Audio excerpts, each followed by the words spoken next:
Good morning, buenos dias, welcome back to Cafecito. I'm here, Diane Herrera, and behind the camera is our little buddy, Ivan. Thank you, Miss Ivan. And today we are so welcoming Mr. Juan Castillo that I've known for a few decades already. 16? 60. Oh, well, a few decades. Few decades, that's a few, Mr. Juan.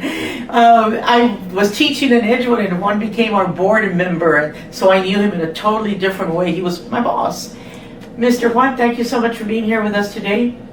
We're going to start the way I start every interview. We're going to ask you what schools you attended in the Edgewood School District. Only Edgewood High School. From Okay. 65 to 68. And a lot of summer school and night school. And when I came back from Vietnam, I went back to Edgewood because I didn't get to graduate with my class because I was lacking 2 credits. And I was born in Corpus Christi and traveled as a migrant with migrants, raceros, all the way to the west. Wow. We stayed a lot at former concentration camps. Wow. And we did strawberries, cherries, betabel, and beets and onions and potatoes and you name it. We did it with them, We were with them all the time. So How many kids were y'all in your family? It was just me and my brother and my dad. My dad had to leave Corpus Christi for personal reasons. His wife had 5 brothers and she ran out and he was supposedly my mom, but she wasn't really my biological mother, but regardless, they swore that he had killed her and buried her somewhere, so they were always after him and beating him up and stuff, so he got a job as a truck driver in West and Get out of here. Yeah, we ended up in El Paso, New Mexico, Arizona, California, Really? Idaho, ended up in Oregon for almost 8 years in Oregon, doing the crops, growing up as a migrant. And So you're a graduate from Edgewood High School, 1968, and that's when you went into the military? right after I was a senior in high school, Okay. it was February of '68. I signed up because we were losing a lot of buddies at that time. I We lost 55, and just from the class before me, we lost 10. Yeah. And I didn't want to get drafted. I knew I wanted to serve. I knew I was going to serve. I knew I was probably going to get served, but I wanted to go my way. And I heard different. You have options. So me and my buddy, we volunteered for the Marines, and the recruiter, we told him, hey, we're willing to go, we're ready to go, but we don't want to go till after the summer. We want to at least enjoy our summer because, as you can see from the toll that's going on through our school, we don't know if we're going to come back, honestly, but we're ready to go. He said, no problem. You don't want to go in August, September, October, anytime after August, we're ready to go. Just spend the summer. So you did how many years in the Marines? Active duty, I did Active. 2, and then 10 in the reserves. Okay, and Vietnam, you did 68? One tour in Vietnam. 68? 69. 69. 69, yeah. When training was all through 68, and then Yeah. it's funny because in February when I got to Vietnam, it was shortly after that Nixon had taken office, and his promise was to pull everybody out. Correct. So I'm getting all these letters from friends and relatives. Hey, Nixon's and all, they're gonna pull you out and all this and that. Well, cool, all right. I'm ready. I seen enough. I'm ready to go. 2 months, I'm ready. And then next thing I know, it's April, and next thing I know, it's June and July and August, September, October. And still, hey, I'm still waiting. December. Well, it started in November, but in December they finally pulled us out, and we were on a ship going to Okinawa where we were. Said this, but because I did a 2-year enlistment, by the time I got to Okinawa, I had like 4 months left. So it was time for me to leave for my leave. And because I did a whole year overseas, I rated it for 30 days leave. So you take 30 days from that remaining 4, I would only have 3 months. See. So then he wanted to take me and bring me back. Right, But he says, we can promote you to sergeant and you can go on your leave. And I said, no, let me go home first and enjoy what I got to enjoy, And that was a lie because a year later I got married and had a kid. I said, I think I better go back to Marine Corps. And they said, okay, we're going to give you an E3 Lance Corps. I said, wait a minute, I was an E4, you were going to give me E5, and now you're going to promote, I said, yeah, but you've been out for a year. I said, I didn't lose anything in a year. But anyway, I left it, and that's when about a year later I joined the reserves. The reserves. And I was there for 10 years. 10 years. And the main reason I left there is because my agency is one of the 22 agencies that got absorbed by Homeland Security, and we were doing a lot of details for FEMA and riots and demonstrations and special trials and stuff like that from coast to coast. And every time I did a detail, it was anywhere from 3-4 days to 3-4 weeks to 3-4 months. And that's time and a half doing 12, 14, 16-hour days, and I was losing a lot of money. So I hated to be a reserve because now by this time I was at least 6 staff sergeant in the reserves.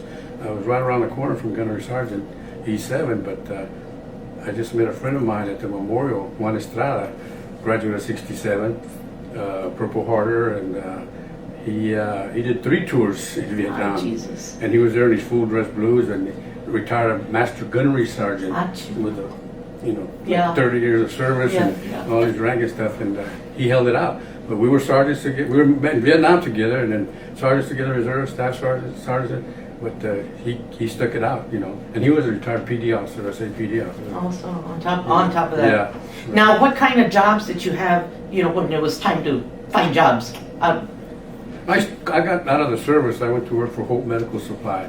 Okay. It was an ambulance company, but I got hired as a medical supply technician to fill out orders and stuff.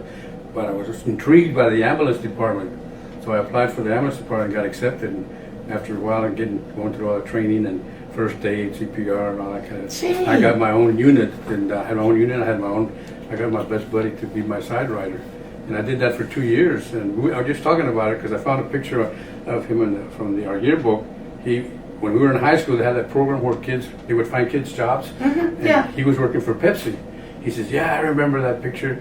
He said, "I was paying $1.25 an hour." I said, "Yeah. Well, do you remember when we were working for Hope in 1970?" I said, "I was making $2.25 an hour working for Hope," and I approached the boss's daughter who was in charge. And I said, "Kathy, as much as I know and what I know about this organization, I can do anything."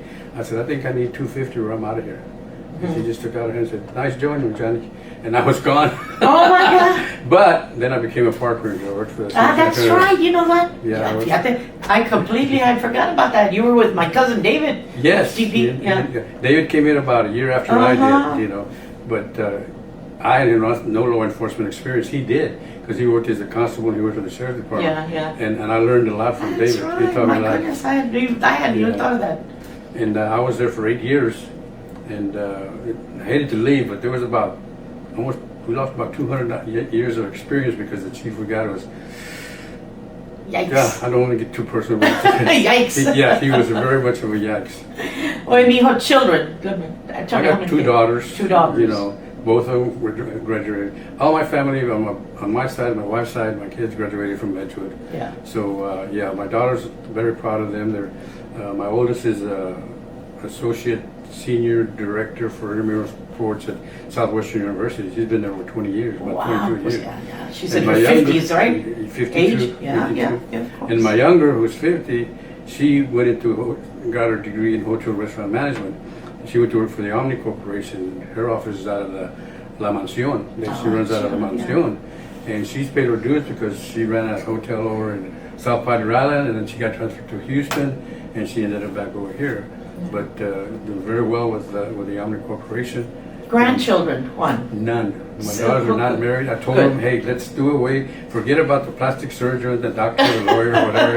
Just find somebody that loves Jesus and loves you, and loves Jesus, and then be gone." You said, my girls have always been very hard-driven, very self-sustaining. All through high school, through college.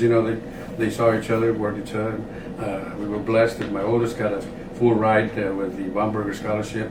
My younger got a 2-year scholarship, and together I remember they both had 2-3 jobs going through college. And I know that Veria retired, your wife retired from Edgewood, because I used to see her at school all the time when I visited her school. I retired with 34 years of service, and she retired with 32 years of service. Yeah, with Edgewood. Yeah. I was the governor with Edgewood, but then I had the 8 years with the city. And Homeland Security, what did you do at that time? Homeland Security, the Federal Protective Service. Federal Protective Service was the name of my agency. And our mission, our job was for security and law enforcement for all facilities that are owned or leased by the government. And in my area from San Antonio, I had over 750 facilities from Waco to College Station to San Angelo, and then Del Rio, Eagle Pass, Laredo, all the way around. All that South Texas was my area. and I only had 25 guys. And in San Antonio, I had 8, and then I had 2 in Laredo, and I had 2 in McAllen, and in Austin with the rest of them. And between that group, aside from when something happened, a disaster, a hurricane, tornado, or a special trial, whatever, they'd always pull, from our areas. Yeah. And we supported Katrina, we supported Rita, See, we supported in the Valley. I think it was Valley was Inez, I believe. I don't remember those hurricanes, and our job or mission was to go and secure the federal installations. And you're talking about Social Security offices that maybe had some of them as many as 4 to 6 personnel, Yeah. IRS offices, small offices. Yeah. But federal buildings that, were more because they had more agencies and more employees, And all the facilities were categorized as level 1, 2, 3, 4, 5 being the White House and buildings. All the buildings up and down Pennsylvania Avenue were under GSA and they were under our control. But So you ended up on Pennsylvania Avenue at some point? I did the Obama inauguration. City Hall. I didn't know that. It was pretty awesome working with Secret Service, FBI, all the different law enforcement. There was all different kinds of law enforcement agencies, but it was really something because everybody works different. But by that time, because of what happened in Oklahoma and everything, we were working closer together. We were sharing intel, And I remember that before that, this was my first inauguration. But before that, we used to get up on all the buildings on top for security. And but there were so many threats, legal threats against Obama that they shut it down the road. They wanted no windows or nobody in the building. They didn't care who it was, because the Secret Service was going to have their own sniper set up, and they were going to be scanning the top of those buildings. And if they saw anybody over there, the first thing is you're going to get that little red dot in your chest. Oh, jeepers. And then your history. Yeah, so if you're going to put somebody up there, put them on the outside door. Don't crack that door open. Don't look outside. Stay outside the door, watching the stairwell or elevators going up to the roof. You can do that, but don't get on the roof itself. It was that picky, because that happened. Yeah. And then what happens after they swear it in and everything? Obama and his wife get off the car and start walking the streets. I know, start walking the Everybody was panicking. Everybody was rushing to do it. I was like, oh my God, I remember having to run through the crowd, following Really? like that. You were right there? Yeah. Oh my God, Juan, I never knew that. What was fascinating too is the balls that they have afterwards. And I remember head to head with Halle Berry, because she showed up at one of them, and I was in the parking lot, and they were heading in, and you were kind of lost. Here, I'll escort you to the front, So I escorted her up to the front with all kinds of celebrities and important people. Wow, that's neat. It was a real nice operation, and you get there, at least a week before, because you got to prepare, you got to train, you got to look at what you're going to be doing, and on top of that, I took 12 people with me. Then they gave me another 25. So I had a pretty good sized group that was helping out. And I remember it was 22 below chill factor. We were freezing. So I had to go talk to the district commander from that area. I said, "Sir, we're frozen." I said, we're from Texas. South Texas we don't get this kind of temperature. We're lucky if we get in the 20s and 30s above. I said, but this is killing us, and we don't have the proper. No problem. They ordered us all these big parka jackets and gloves and what called changos under the. Changos. I know exactly what that is. And but. It worked. It did pretty good. They took really good care of us. That's neat. It was quite an experience. It was good experience.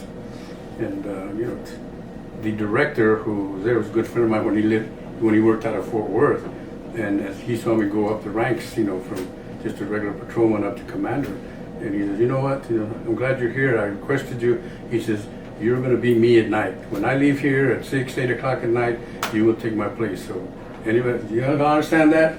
Mr. Castillo is going to be the man in charge at night. And I'm like, I don't know anything about Virginia or Washington or Pennsylvania Avenue or West. But you learn quick. And luckily the guys, they took to it, and they did realize, okay, they knew rank structure, and they knew what to do, and they would follow.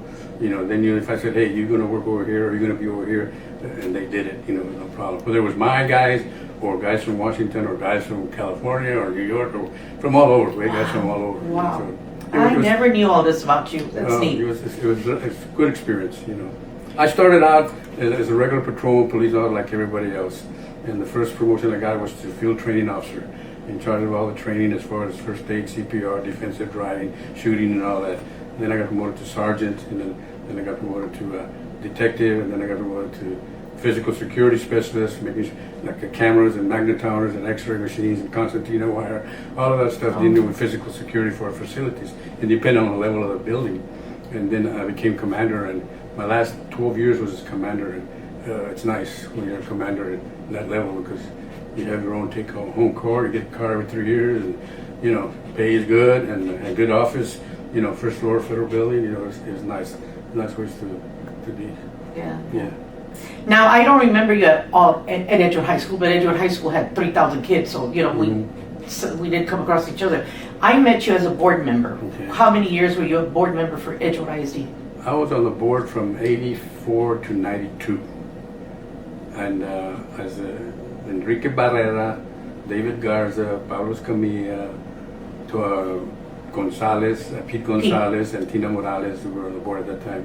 And I don't know what they saw in me or what they thought, but I was able to elevate myself pretty good. Well, you were known in the district already.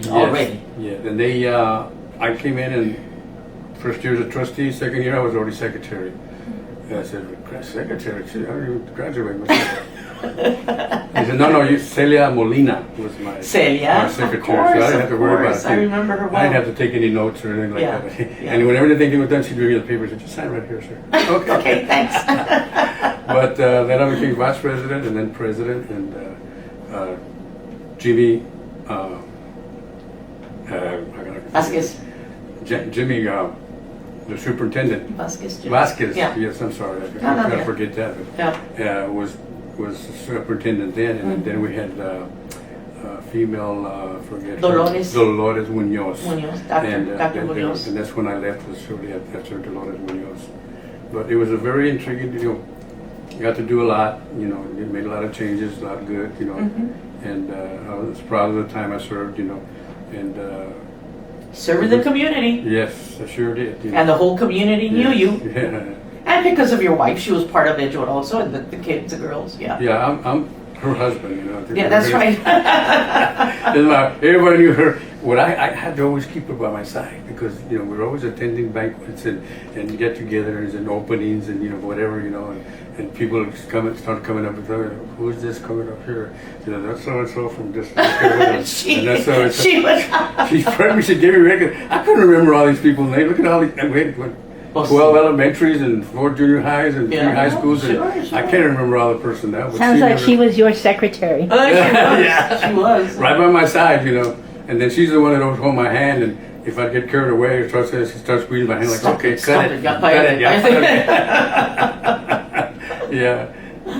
Yvonne, any questions, Yvonne? No. We're doing well? Oh, yeah, I do have one. I do also, something you didn't mention. Weren't you a part of the Edgewood Pony League at one time? Oh, yeah. That's where it all started. That's where we started. Okay. Actually, with the Edgewood Pony League and the Amistad Longhorns, Pop Warner football, and the Amistad Oakland Raiders and Pop Warner. I did a lot of Pop Warner before I did the Edgewood Pony League. And my father-in-law, who ran the Pony League, he was the president of the organization. I was the vice president. We, at one time, serviced about 350 kids, and we started at St. Gabriel's, moved over to the Edgewood ball field and to Cuellar, and then we got big. We took in girls teams also, so it grew out to be pretty big, and It's still around today, right? I'm sorry? The Pony League is still around today? It's around, but it's not the same, and I don't mean to degrade it in any way, shape, or form. The only problem is that it has gotten very selective, and by selective I mean it's pro-select type, They recruit kids from all over because they make special teams. They make teams and they put them together. And Mr. Perez was the only one wanted to deal with Edgewood kids, Edgewood elementaries, Edgewood churches, all the churches in our area, in our group. We found out later on, a couple of years after the new organization took over, they went into the selecting. Everybody goes into select basketball, volleyball, baseball, like that, because they can recruit from wherever, and take it out and make your own team. Try to make yourself a power team, instead of just for dealing with the others. for the kids to play. Yeah. Well, I remember when I was growing up, I'm talking about elementary escolar, Madonna Center was Yes. the place to be. Everybody was there, because they accepted everyone and they had something for everyone to do there. And that's what our district is lacking. We Yeah. don't have anything for our kids. Yeah. And then we had the Sanyo, remember the Sanyo kids? Yes. My goodness, every kid that I knew worked Sanyo and went to Sanyo. Yes. See, all of those programs are not around. No. So what are you doing these days, sir? I retired 14 years ago already from Homeland Federal Protective Service, and I keep busy with the Edgewood District Veterans. Okay, I joined them back in 2010 before I retired in 11. But before that, in 2005, I joined the military of the Purple Heart, and then most recently, about 3 years ago, I joined Los Compadres. And that's what I do. Is between the three, I find myself making all these meetings and attending and supporting and helping in any way, shape, or form that I can. Because all three organizations, do a lot of good. They give and so I don't have to tell you guys what No, we know Los exactly. Compadres scholarships that they give. And And the baskets and Edgewood District the Veterans. jackets and the hoodies Yeah. and the bicycles, they do so Yeah, well, the much. bicycle thing was They with do the so Purple Heart, and we would do fundraisers and sell plates and stuff, and we buy 100 bicycles. And it just so happens that they needed people that they knew were schools, and they said, "Hey, well, Juan was at Edgewood. You know any schools at Edgewood?" Hello.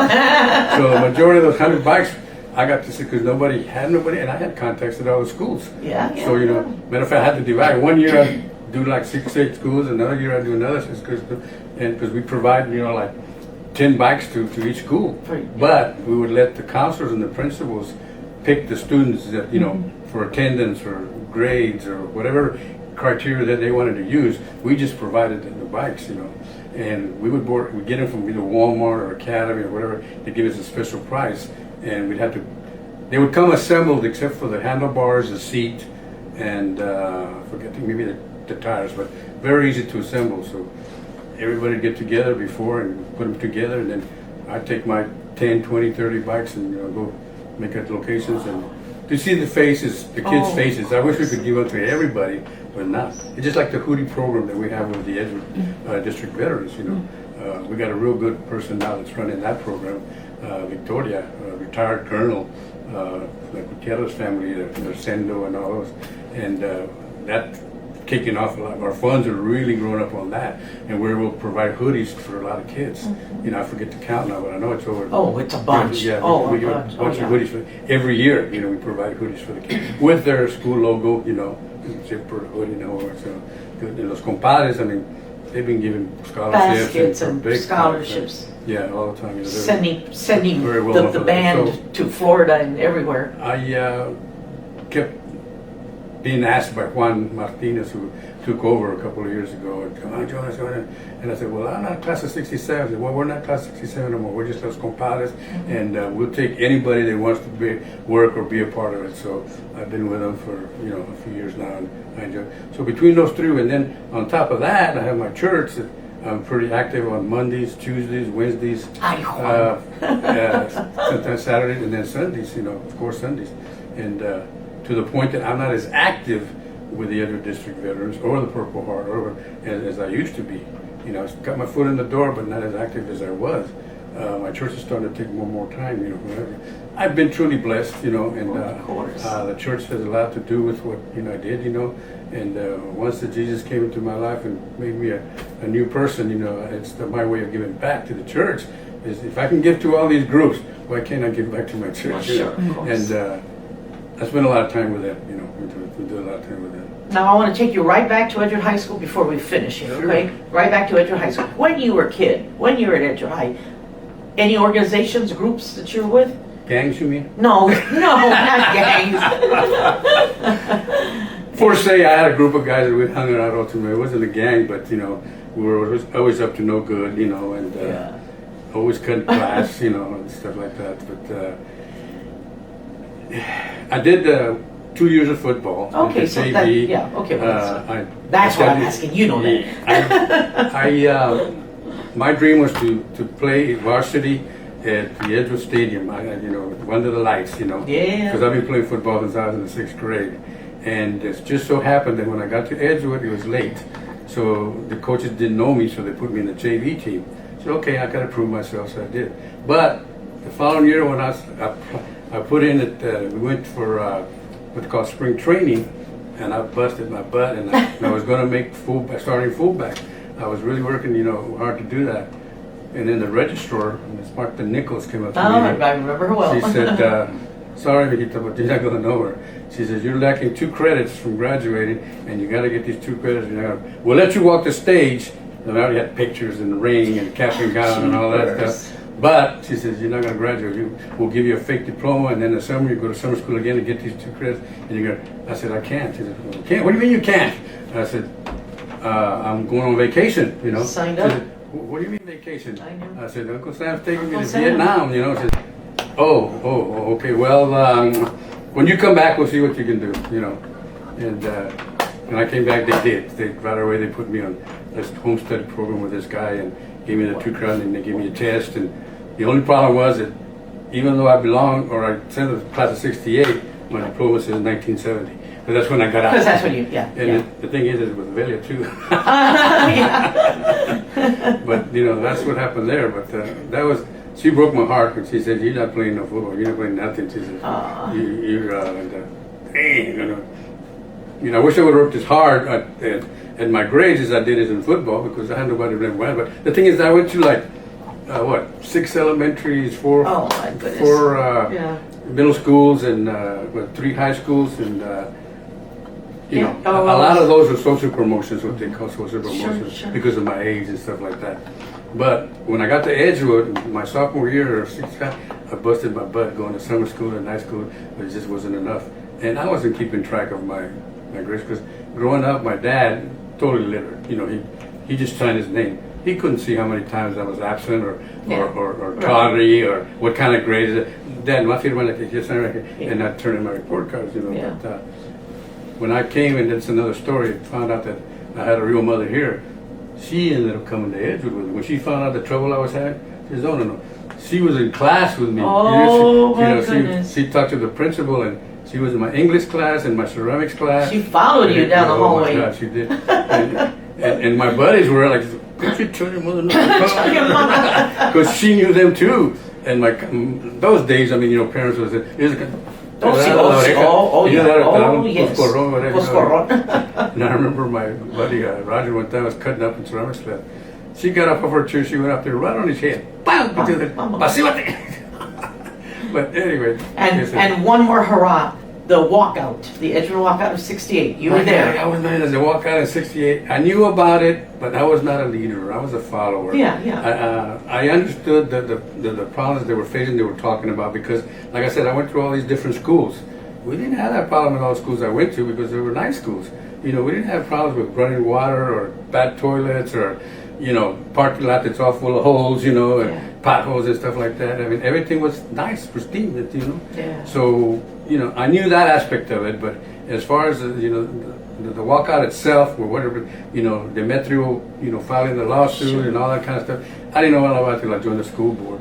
And when it was time for the walkout during our break, I looked out the window and I saw everybody heading for the parking lot, heading for the gate, and then one of the administrators was locking the gate, to keep us in, but everybody was climbing the gate. I jumped out of the window onto the ledge and down onto the first floor and ran out there, and I jumped over the fence too. And we walked out there from school all the way to the main office, on 34th Street. And that was my extent to the walkout.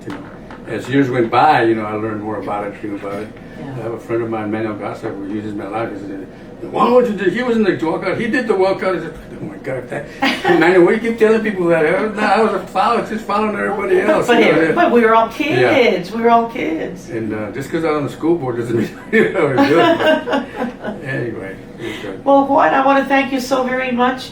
Is there anything you want to add to I would just this interview? Trying to recap, we're talking about everything here. I'd like to say that, when I left Corpus Christi at about the age of 6, 7 years old and went through all that farm labor, and staying in concentration camps and, very, very bad housing and just growing up, as a kid.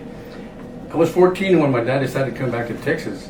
And when I came back to Texas, Corpus Christi, I was already supposed in 9th grade, but in Corpus Christi, 9th grade was still middle school. You know, Yeah, it wasn't high school. you're right. High school was only 10, 11, 12. I was shocked because the whole school were Mexicanos. I mean, one or two blacks here and there or whites, but I'm talking about 95%, you know. Wow. I was shocked. And the school was a 2-story building, you know, kind of old structure, very, you know, big auditorium and everything. Like I said, as far as facility-wise compared to where I was coming to, I was kind of in shock. And it was kind of like, we overcame and nobody told me, you know, because where I came from, all you were was a taco bender, pepper belly, Mexican wetback, you know, and you know, up in the Northwest, you know, and just nothing but farm labor, you know. So for better to tell you, I was, you know, because I grew up, I was working with them, growing up with them, you know. But even though I was born here, but to find all this out, you know, going home, seeing all these Mexicanos in new houses, new cars, you know, new jobs, you know, businesses.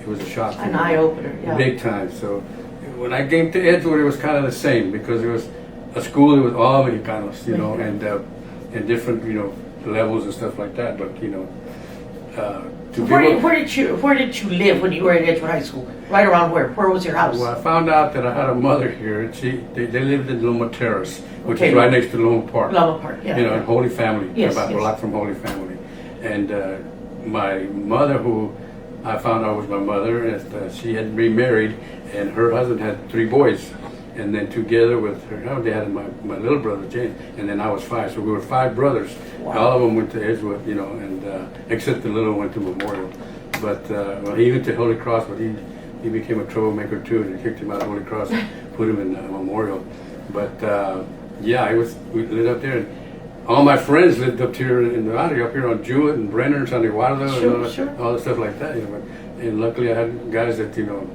I got along with good, and they would drive over there and pick me up and go over there. You know, to the point that my mother would say, "Why are you hanging out with us? Hey, you know, I'm not following them; they're following me. You know, Yeah, they're Not to coming say over that I'm a here. follower, they're coming to pick me up. You know, and but it was quite an experience and enjoyed it because that's another side of the story there. But you know, knowing for what 14 years, 16 years that you really didn't have a mother, you always had to, when registered, you had to say, "My mother's dead. My mother's dead. My mother died." You know, and you know that, but and then find out all of a sudden that, you know, I said, what's going on? How come you tell everybody I'm your son? Que mi hijo pa acá, mi hijo pa allá. And she was talking to her sister, my aunt Tootsie, and she said, you know, so I was in the room trying to catch up with everybody on the Stacy's, you know, with the white stitches, you know, with the tear and the 3/4 sleeves and the khakis and all that. Oh, sure. Trying to catch up, you know. I said, why do you tell everybody I'm your son? You know, it finally got to me, you know, after about a year. They says, what do you mean, you don't know? Because I'm your mother. What do you mean, my mother? She says, I'm your mother. What do you know about that? And I told her, because I used to come and see her when I was little. Yeah. My dad would let me spend maybe a month or so during the summer in the school. But she's a favorite cousin of yours, or she's a favorite aunt of yours. She just like, Really? he would always tell me that. Yeah. And then when she would try to recruit men, especially got married, and her husband had 3 boys already, and he said, no, just make sure it works out okay. You know, your first one didn't work out. Make sure this one works out. I said, hey, well, it's working out, and this guy was really doing good. So, but she couldn't convince him to let me go. And I think when I got 14, and I got adjudicated juvenile delinquent, and I was doing the smoking and drinking and burglarizing and all this kind of stuff. I think it's time to go back to Texas, and that's when we came back to Texas. And from Texas, Corpus Christi came to San Antonio, and that's what I found out. And I said, "But I am your mother." My head started spinning like, "Oh, no wonder I was nobody." I had a lot of cousins that I couldn't hang out here, or they didn't want them to hang out with me because I was too streetwise, I was too wild, or this and that, you know. They were the nice boys, you know. And they always wanted to hang out with me, and I wanted to hang out with them. They're my cousins, you know. Yeah, sure. My aunts and uncles on the other side, they didn't want nothing to do with me, so that's another side of the story there. Well, Juan, it's been a pleasure getting to know a lot of things that I didn't even know about you. Okay. So thank you so much for joining us. Yvonne will put this together, and she edits all the little mistakes, of which we make no mistakes. Juan. No. No, we make no mistakes. Gotta do the producing and editing. That's right. And then it'll be on Facebook forever and ever and ever. I don't do Facebook, so Well, you have to give me a I'll send you a personal- link. But tell the girls. link. Tell I'll the send you a girls. I got in trouble with that. That's another story. But Well, we're not discussing that. Yes. Yeah. Juan, what a pleasure. Yes. Always a pleasure, Mijito. Thank Thank you you. so much. Thank you so very much. much, sir. Okay.